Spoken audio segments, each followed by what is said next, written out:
ગુજરાતમાં સુરત હોય કે નવસારી કે પછી અમદાવાદ, આ વખતે એવો વરસાદ પડ્યો કે લગભગ દરેકના મનમાં તેના કોઈ ને કોઈ દ્રશ્યો હંમેશા માટે યાદ રહી ગયા.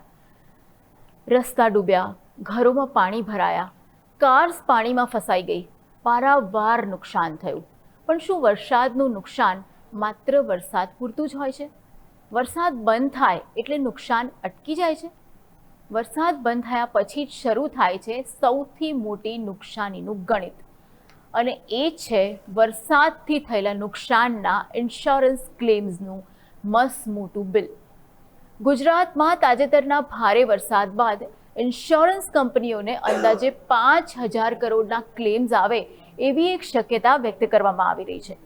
આટલો મોટો આંકડો જોઈને સૌથી મોટો સવાલ એ થાય કે આખરે આ 5,000 કરોડ કોના ખિસ્સામાંથી ચૂકવાશે?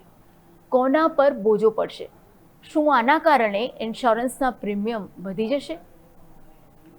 વરસાદ સામાન્ય માણસ માટે કુદરતી આફત છે, પણ ઇન્સ્યોરન્સ ઉદ્યોગ માટે એ એક કેટેસ્ટ્રોફ ઇવેન્ટ છે. ગુજરાતમાં આ વખતે સુરત, નવસારી, વલસાડ, અમદાવાદ, વડોદરા, રાજકોટ અને એવા અનેક શહેરોમાં મોટા પાયે પાણી ભરાયા અને ખૂબ જ વધારે વરસાદ પડ્યો અને એના કારણે પૂર જેવી સ્થિતિનું નિર્માણ થયું. આ પાણીથી માત્ર ઘરો જ નહીં, દુકાનો, ફેક્ટરીઓ, ગોડાઉનો, મશીનરી અને હજારો વાહનોને પણ નુકસાન થયું. આ બધું હવે ઇન્સ્યોરન્સ ક્લેમ્સમાં બદલાવાનું છે. એક ઉદાહરણ જોવું છે સૌથી પહેલા સુરતનું. સુરતમાં 7 જુલાઈએ પડેલા ભારે વરસાદને કારણે લગભગ 6500 વાહનો પાણીમાં ગરકાવ થઈ ગયા.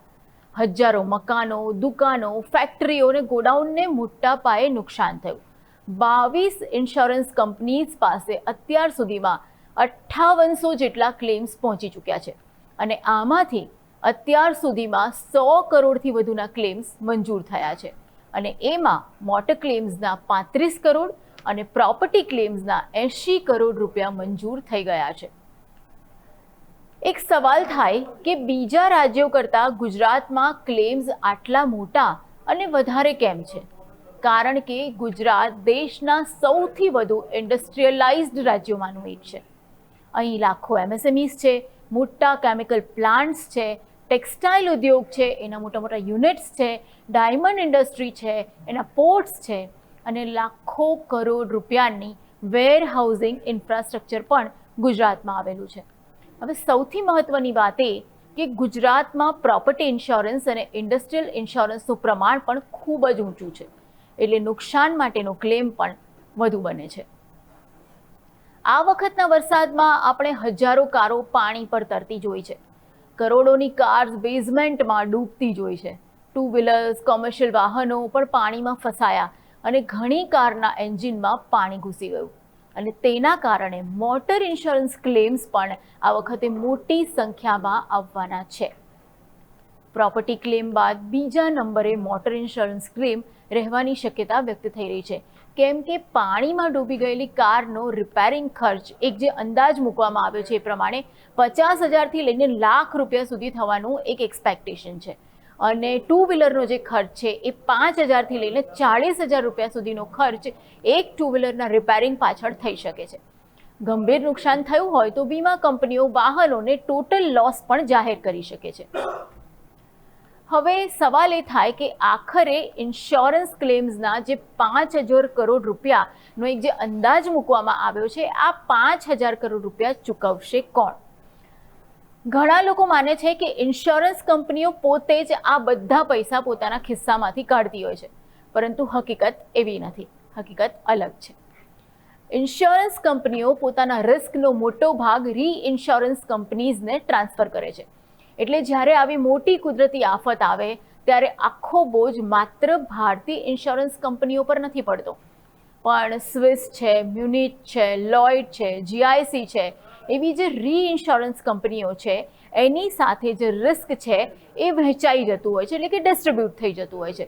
વિશ્વની રીઇન્સ્યોરન્સ કંપનીઓ પણ આ નુકસાનનો ભાગ ઉપાડે છે અને એટલે જ 5,000 કરોડના ક્લેમ્સ છતાં પણ ભારતની ઇન્સ્યોરન્સ ઇન્ડસ્ટ્રીમાં પેનિક કે કોઈ ડર જોવા મળતો નથી.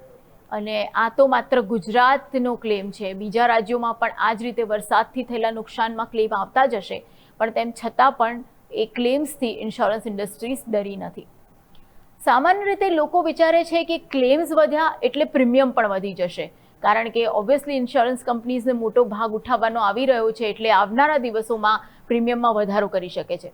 પણ હાલમાં એવી કોઈ જ શક્યતા ન હોવાનું મનાઈ રહ્યું છે, કારણ કે ભારતમાં પ્રોપર્ટી અને જનરલ ઇન્સ્યોરન્સમાં જે વધારે કોમ્પિટિશન અત્યારે છે એ જોવા મળી રહી છે, અને છેલ્લા કેટલાક વર્ષોથી કંપનીઓ ભારે ડિસ્કાઉન્ટિંગ કરીને બિઝનેસ મેળવી રહી છે.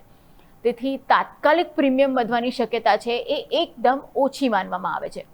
પરંતુ આ પ્રકારની જે ઘટનાઓ છે, જેમ કે પૂર છે કે ભૂકંપ છે, જેને આપણે કુદરતી આફતોમાં ગણીએ છીએ, અથવા તો કેટલીક માનવસર્જિત આફતો, એવી ઘટનાઓ વારંવાર બનતી રહેશે તો રિસ્ક પ્રાઇઝિંગ છે ઇન્સ્યોરન્સ કંપનીઝના એ બદલાઈ જશે, અને જે ફ્લડ પ્રોન વિસ્તારો છે એના માટે એક અલગ પ્રીમિયમ આવી શકે છે. અને ક્લાઇમેટ રિસ્ક હવે ઇન્ડસ્ટ્રીઝ છે, જે ઇન્સ્યોરન્સ ઇન્ડસ્ટ્રી છે, એના માટેનો એક સૌથી મોટો પડકાર આવનારા દિવસોમાં બની શકે છે.